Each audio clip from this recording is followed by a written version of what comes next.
Hey, what's up everyone? Back with more Halloween reads for this video.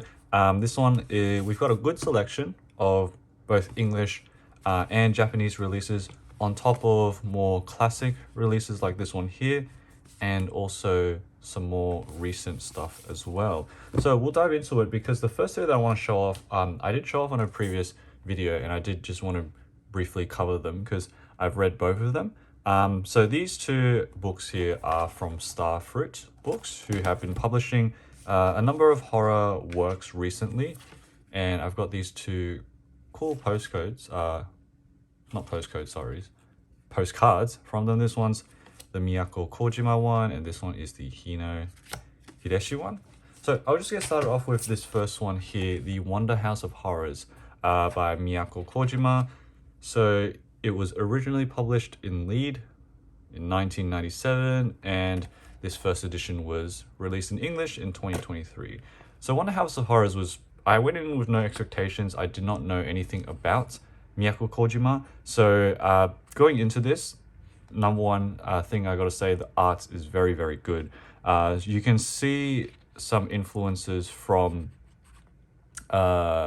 previous horror masters in the manga medium from her works. And so this entire book is a short story collection, and a lot of the stories here, they deal with beauty, they deal with outcasts, which is quite common with horror works in general. But the way that Miyako Kojima does it is so addicting to me. I don't know how to explain it in detail and why I'm so addicted to her stuff, but each short story is, I feel like the pacing is done very well. It doesn't overstay its welcome, nor is it too short.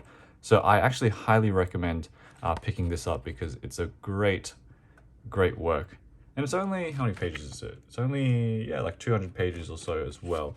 And all of them were so entertaining to read. So highly recommend Miyako Kojima's work. And just as a really cool thing as well, just to showcase the afterword, you can pause and take a look here just to give some background on the horror works that were serialized in Kyofu no Yakata. And just this last page as well. So you've got the postcard on the right. And she does interestingly talk about the perception of horror manga in Japan.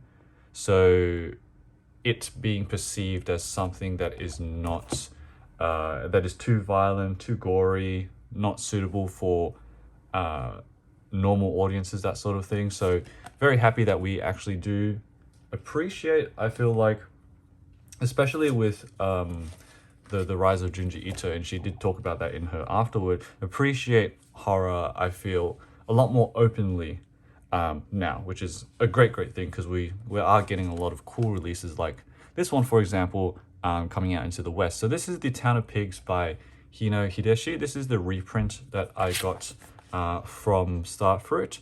So yeah, 2022, and originally published, where was it? I believe it's 1970 something. I'll put it in the description, but The Town of Pigs is a great one too. In terms of its story, it's pretty straightforward. So this, I'll just show off the starting page here. We've got a little prologue of a boy that is chained up, and as the name suggests, the story is pretty much about a village or a town that is invaded by these sort of like, they're all shadowed, like you can't really see what they look like, but these monsters or demons, which, let me just find, here they are. This is what they look like here, masked with pitchforks, invading a town.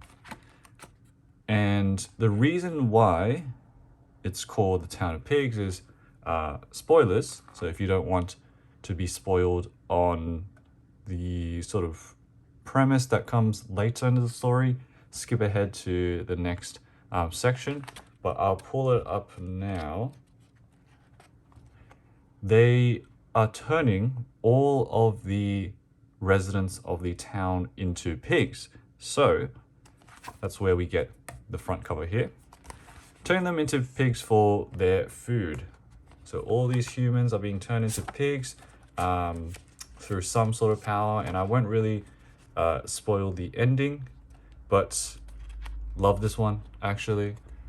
The plot to me was nothing too unexpected, but Hino Hideshi's art is one of a kind. I think it's one of the best art styles in horror manga that I've read so far. So highly recommend Hino Hideshi, The Town of Pigs. There will be more Hino coming sometime in the future by Starfruit Books as well. I believe Red Snake was the next one that was popping up. So yeah, highly recommend Town of Pigs as well. So short read too. I'll show off the back here as well. Short read, so highly recommend that one to pop into if you want something that is very suitable for the Halloween theme. So later on, I will go through some more Hino. So if you love Hino, stay tuned because this one is a very big one. It's another short story collection. But before that, I want to go through and talk about some other manga before we get into some more Hino. So let me move this across. Okay. So here we've got a 4-volume series that is titled Gijin. So this one here was published sometime, I think it was like 2020. Let me just quickly check. So the most recent horror manga out of all of these other works here. So 2020 until, when was this? 2021. So Gijin is written by Kyouichi Nanatsuki and drawn by Manyo Asahi. And to give a spoilerless review, or like just a premise of what is happening in Gijin, it is pretty much like an insect horror story. So what is happening, and I'll show off the first 2 pages, the world is being slowly infested by these insect creatures. And our main character is this girl over here. We follow her as she encounters the horrors that persist in this world. So this is pretty much just set in like the modern world, Tokyo, like an apocalyptic setting. And over the course of the story, we learn more as to why the world has been infected like this, what the origins are of this sort of virus and these creatures, why our main character is so important, that sort of thing. So I'll talk about all of that after the spoilerless section. But if you love insect horror and body horror and a lot of gore relating to insects, then you might also like this as well. But for a 4-volume series, I think moving on now to the spoilers for the story. For a 4-volume series, I think the plot was, I think this is like a trend for me in terms of reading a lot of horror manga. The build-up to the reveal is very, very good. Very tense, a lot of mystery. I usually like that sort of stuff. But when the reveal actually happens, that's where like the potential of the series is pretty much lost on a lot of cases. Like they dropped the ball. This one specifically did that as well. So overall, I don't think I really liked or enjoyed this manga past that point, because now, since we're on the spoiler section, I can explain what actually happened. So the world is being invaded by this sort of fungi. It controls humans, it transforms them, and so that's a lot of the first 2 volumes of the series, where we just see the horrors of what is happening, that sort of thing. And the government is also involved as well, because there seems to be like this special zone that has been created that serves some sort of purpose that we learn later. And that purpose is that we actually learn that there's this whole other universe where these fungi and these insects rule or reign over, and they struck a deal with humanity to sort of coexist, but clearly that's not really happening at all. So the reason why the humans accepted this deal was to use some sort of ingredient they had to achieve immortality, which is like, of course it did. But our main character, Kiriko, the reason why she's so important is because she's supposed to be this queen. She's half fungi insect creature, half human. So she's got special powers, and the insects they want her, that sort of thing. So that's why she's such an important character to the story. But this whole other universe thing was so out of the blue. I didn't feel like it really fit, because it gets even worse where I think maybe in the last volume, this one here, there's this whole thing of like the future and the past interacting, like this time travel sort of thing, which just made it too hard to, like, my suspense of disbelief can only go so far.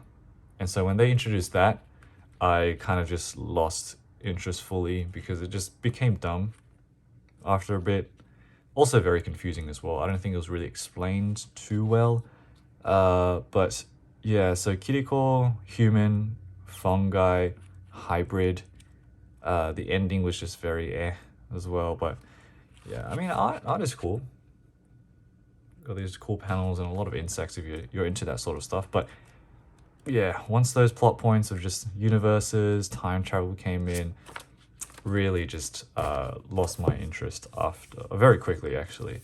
But yeah, that is Gijin. So if this looks like your sort of thing, then try to check it out. It's not translated in English, so pretty much just only in Japanese, but still very cool art, and I love the covers as well. I'll show the back of all of these too with the characters. Love the cover, love the art, but story-wise, not in my preferences. So yeah, that was Gijin, 4-volume series.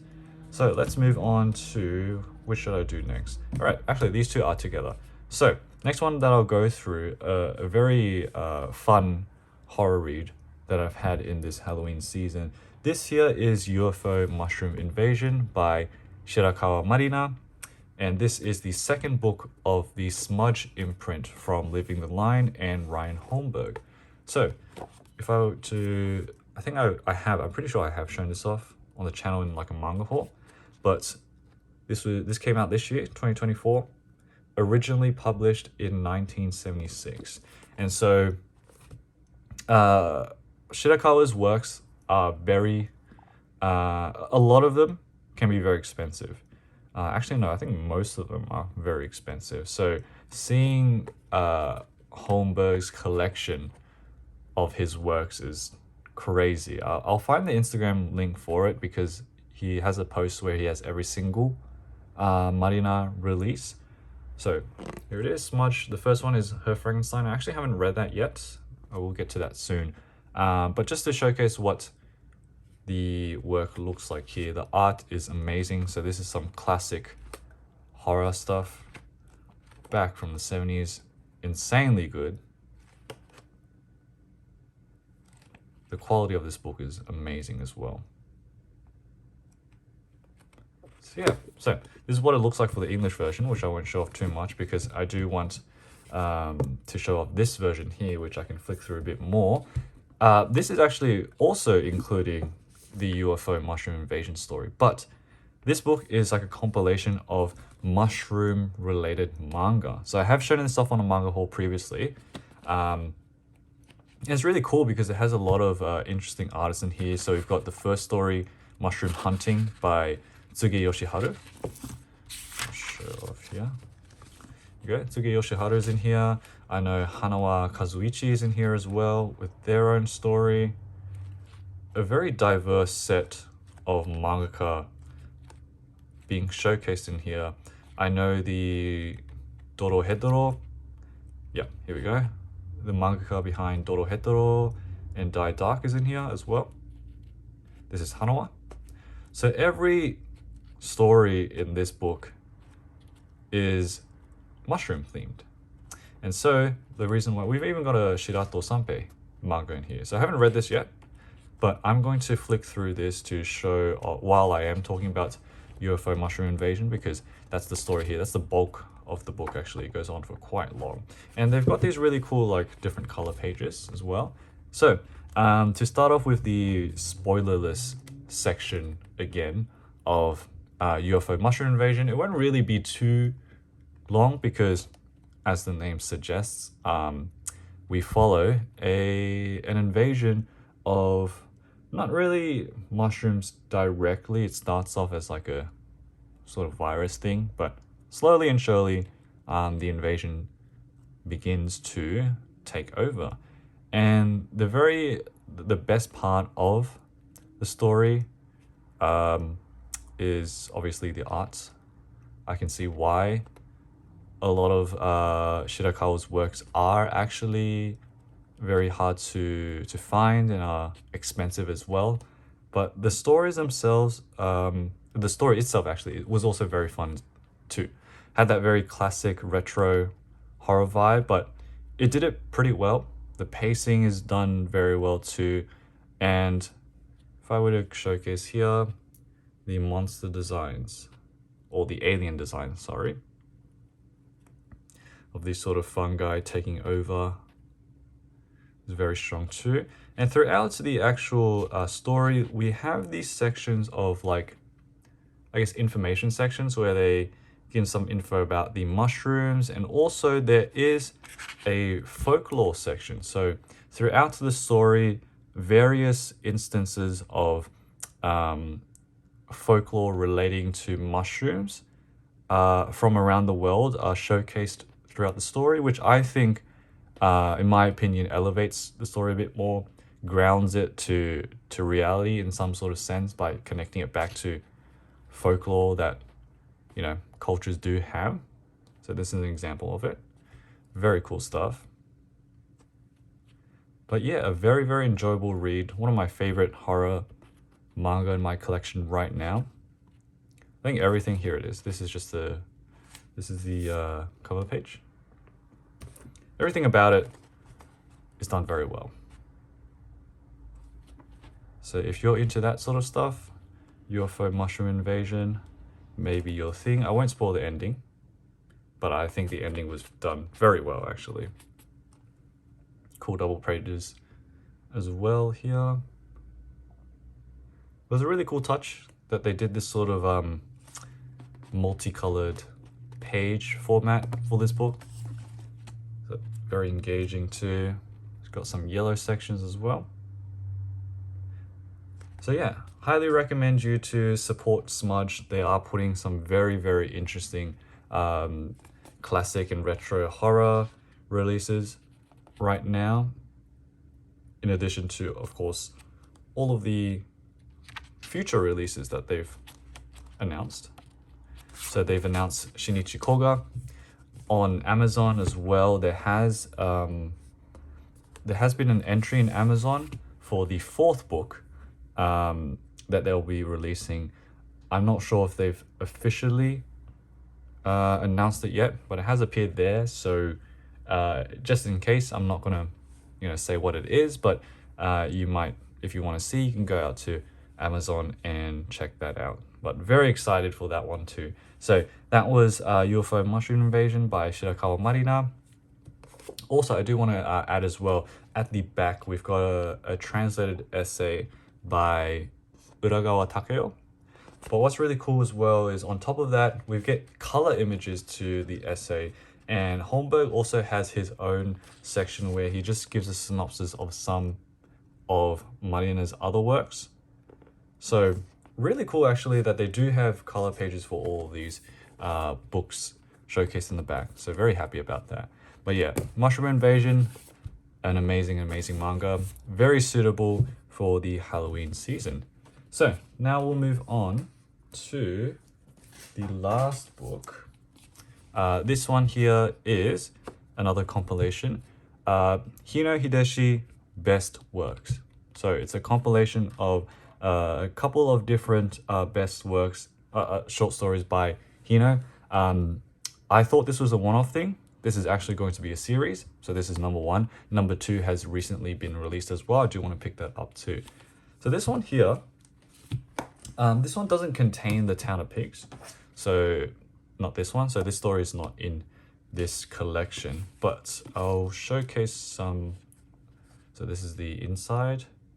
And just a note as well, I think Hino is such a master at using rainbow colors in his artwork. It's so captivating. I love this cover so much. It combines all of the characters and creatures from all the stories in here into one big collage. So love that so much. So we'll show off the stories here. So here are the stories. Some of them have been translated into English, some of them haven't. So also I'll show off, when was this released? Published 2023, end of last year. Yeah. So I will be going through each story. So each story is, I think out of all of them, maybe only 2 have been translated into English, but I will be diving right into each one of them. So if you don't want spoilers, then be aware, because I will be explaining each of them. Some of them in depth, some of them not too in depth. So we'll see how it goes, because some of them are a bit shorter. But what's really cool is that we do get some color pages as well. So the first story we have is titled Zoroku's Strange Disease. And this one's probably one of my favorite short stories from Hino. But to be fair, a lot of his stories I actually really like. So Zoroku's Strange Disease is about our main character here, who is named Zoroku. And he's living in a village with his family. But he's pretty much outcasted because he's quite slow. And he's also got these boils all over his face that his family dislike, and except his grandmother, of course. But Zoroku loves to paint. And if I were to find here, so pretty much what happens is that because he's so smelly, he's got this disease, they move him to a different hut, and he loves to paint. And so he uses his own blood to create his paintings, because they're like rainbow colored. Uses it to color his paintings, which is insane, but very sad as well. But we get to a certain point where he begins to degrade even more over time, till the point where his stench permeates the village, even from where he's living at. So all of them, they come to try and kill him off, but still very sad, because he did nothing wrong. He tries to survive on some worms and all that. He has a dream here about being killed by the villagers. And I think in one of my favorite sequences or panels from Hino that will pop up soon. So here it starts snowing. Hino as well does his snow is so satisfying. He has a lot of snow in his short stories. So here, this is one of my favorite panels from Hino ever. The villagers gather and mobilize to actually go to kill Zoroku, but they're wearing all of these like battle masks. Very scary stuff, but they go through, and when they find the swamp at which he's at, all they can find is this turtle, which seems to have a very similar pattern to what Zoroku had. And they don't actually find Zoroku at all. They only just find that animal and its disappearance. So that was the first story. Very strong start. Love that one, actually. And what's cool as well is they do also at the front, if I should show off, they do say when the story is published and what year. So 1970 for Zoroku. Next one is Lullabies of Hell. I I'm not sure if this one has been published in English. I mean, when I say published in English, I mean recently, because Hino had quite a number of works of his published in English, like back in the early 2000s, but very, very hard to find anyway. So when I'm referencing that, I'm just referencing recently. So this one is called Lullabies of Hell. And I talked about before, because this book wasn't too expensive, it was pretty reasonably priced. But you can see that the print quality is not too crazy. Like, it's not that high quality for some of the stories as well. So, but to be honest, for the price that I paid for this like 300, 400 page book, pretty worth it, actually. So it's just in some cases the quality is a bit low, but that's totally fine. But Lullabies of Hell, it's a sort of pseudo Hino character, a stand-in character for a boy who is bullied and who wishes death upon his enemies, like his bullies and also his mother, by singing a lullaby of hell, as he is doing over here. So it's like pretty much just a boy looking for revenge. He's abused a lot and he sort of resorts to his imagination to cope with these acts of violence against him. But at a certain point, he actually starts to believe it, because after he sings his lullaby of hell, his mother actually dies too. So he begins to believe that, and things start to work. So rival mangaka, for example, are struck down by lightning. People are crushed by buildings, hit by cars, that sort of thing. So yeah, this Hino character, this stand-in for the mangaka himself, does appear in another story too. So love the crazy eyes we get from him as well. Yeah, I love that one too. So that was 1975 in Shonen Action. No, that's for the next story. What was this one for? This one was, no, also 1970 as well. But yeah, this next one, Marina no Tamago, the Spotted Egg, 1975 in Shonen Action. So the Spotted Egg, this one was a shorter one, but I really liked this for how it maintained the mystery throughout. So as I was saying before earlier in the story, once a mystery is revealed to me when I'm reading horror, there's so much that could go wrong and a lot of my interest can be lost. But this one kept that mystery going, which was really good. The story is about a boy who finds this spotted egg in the river, and it's supposed to be like a rainbow egg. So this is what I guess it's supposed to look like. He finds out with his dog, and he takes care of it for a little bit. But when he comes back, it has hatched, and following it is a trail of rainbow slime, sort of thing that's sparkling. He follows it through, and he finds, well, the dog actually finds something underwater. But when he goes back home and sleeps later in the night, his dog has had the life sucked out of it. He goes to his pets, same thing has happened. Even his family, all of the life has been sucked dry out of all of them.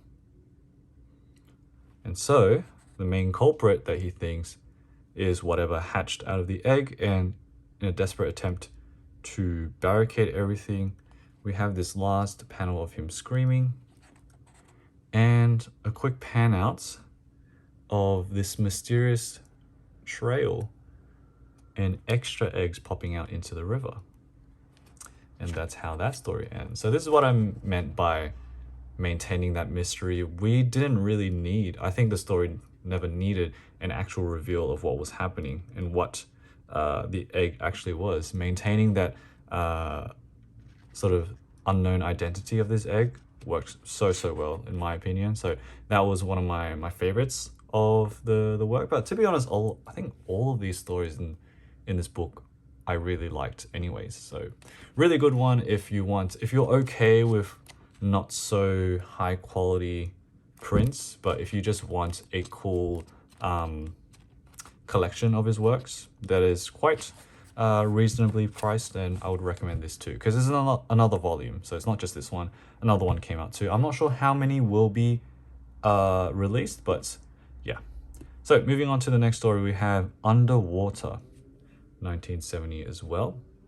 So Underwater is more of like a sadder story, and there's also some like an extra section here. They've added in a censored part of the original story that was taken out of the serialization when it first got released.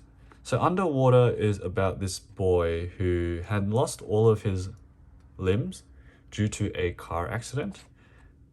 And so what he pretty much does all day is just, so this is just the scene where he's sort of lost all the limbs. All he does all day is look at the fish in his aquarium. So yeah, you can see that the scans aren't too great.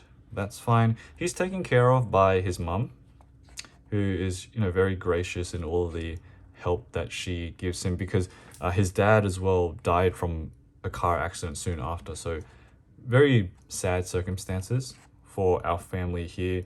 At one point, the mum starts to work overnight, and slowly and surely she starts to bring men over. She starts to abuse the boy even more, to the point where I will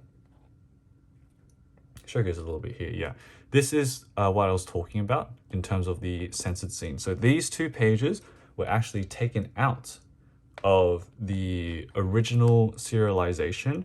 So the Hibari Shobo book doesn't actually have those pages. So very cool that they've actually put that in there to maintain, you know, the full story as it was intended.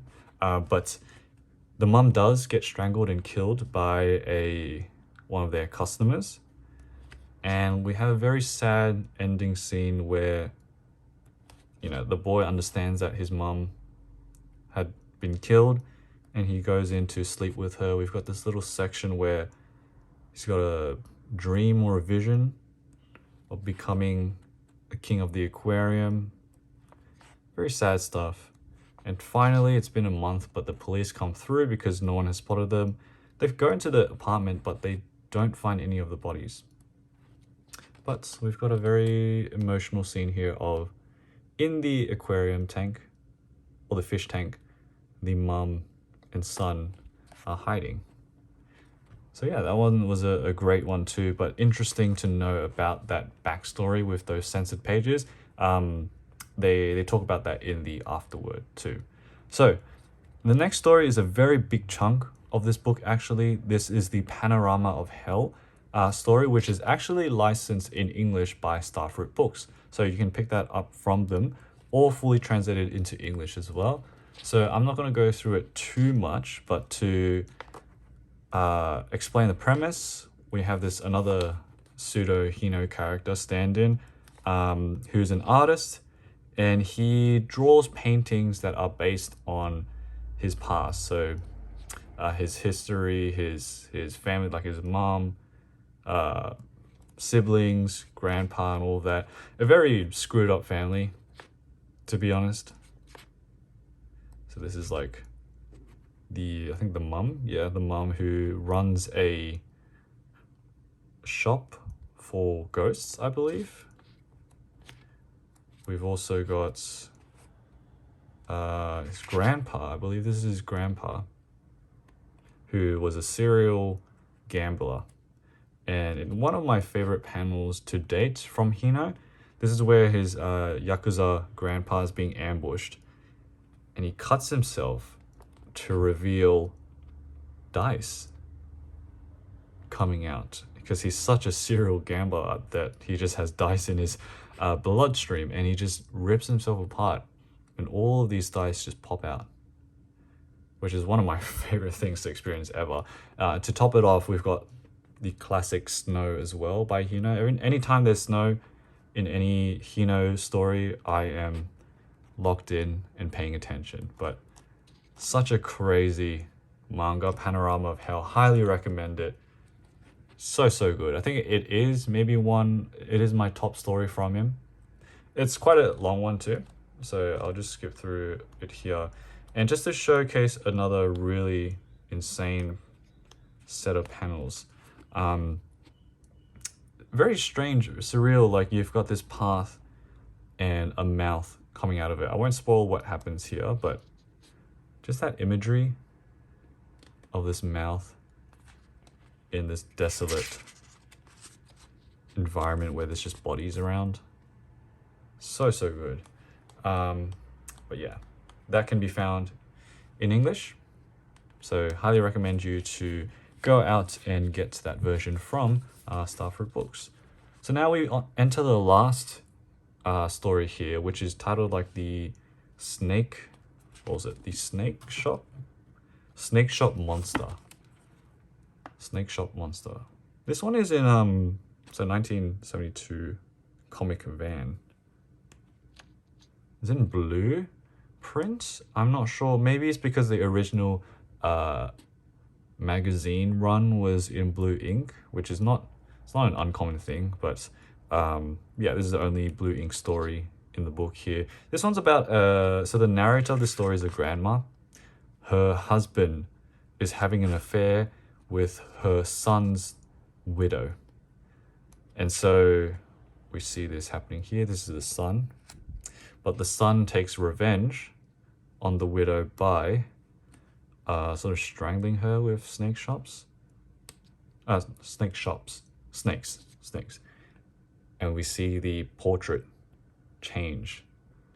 And yeah, that was the end of that story. So quite a short one there, but interesting nonetheless. And so the afterword just goes through, this is a commentary by the curator and editor of this collection. So they were the ones that chose the stories, and just the background and commentary on all the different stories. In there as well, some interesting information about Hino.